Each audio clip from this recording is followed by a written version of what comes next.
Hello everyone, আসসালামু আলাইকুম। নতুন আরেকটা ভিডিওতে স্বাগতম। আজকে আমরা যাচ্ছি ড্রাগন বাগানে।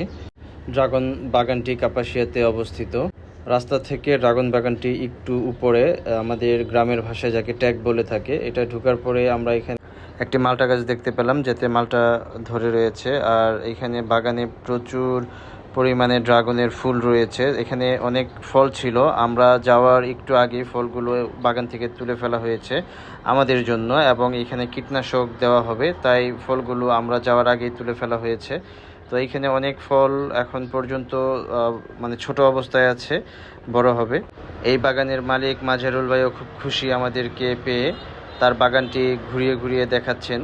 বাগানের পাশেই আমাদের একটি রক্তজবা গাছ চোখে পড়লো এবং খুবই সুন্দর।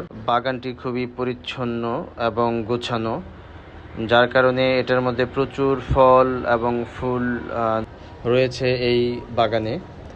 বাগানের ভিতর দিয়ে হাঁটার সময় খুব সাবধানতা অবলম্বন করতে হবে, কারণ এখানে প্রচুর ড্রাগন গাছ বিস্তার করেছে এবং যা ধারালো। তো বাগান থেকে একটি লাল ড্রাগন আমরা পেরে নিলাম। নিজের হাত দিয়ে গাছ থেকে পেরে খাওয়ার ফল অন্যরকম টেস্ট হয়ে থাকে, আর ড্রাগনে প্রচুর পরিমাণ ভিটামিন রয়েছে, যা আমরা জানি। তো আমাদেরকে খাওয়ার জন্য ড্রাগন দেওয়া হলো।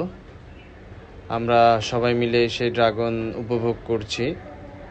আসলে ওইটা অন্যরকম একটু টেস্ট, বাজার থেকে কিনলে হয়তো এমন হয় না। আজকের দিনটা প্রচুর রোদ ছিল, বাগানের ভিতরে অনেক গরম। আর সাধারণত বাগানের ভিতরে একটু গরম হয়ে থাকে, আর বাগানটা রৌদ্রের মধ্যেই হয়ে থাকে। বাগানের মালিক মাজারুল ভাইকে অনেক অনেক ধন্যবাদ বাগানটি এত সুন্দর করে গড়ে তোলার জন্য, এবং আমাদেরকে দেখার সুযোগ করে দেওয়ার জন্য, এবং এই বাগানের সুস্বাদু ড্রাগন টেস্ট করার জন্য। তো ধন্যবাদ সকলকে, ভালো থাকবেন, আল্লাহ হাফেজ।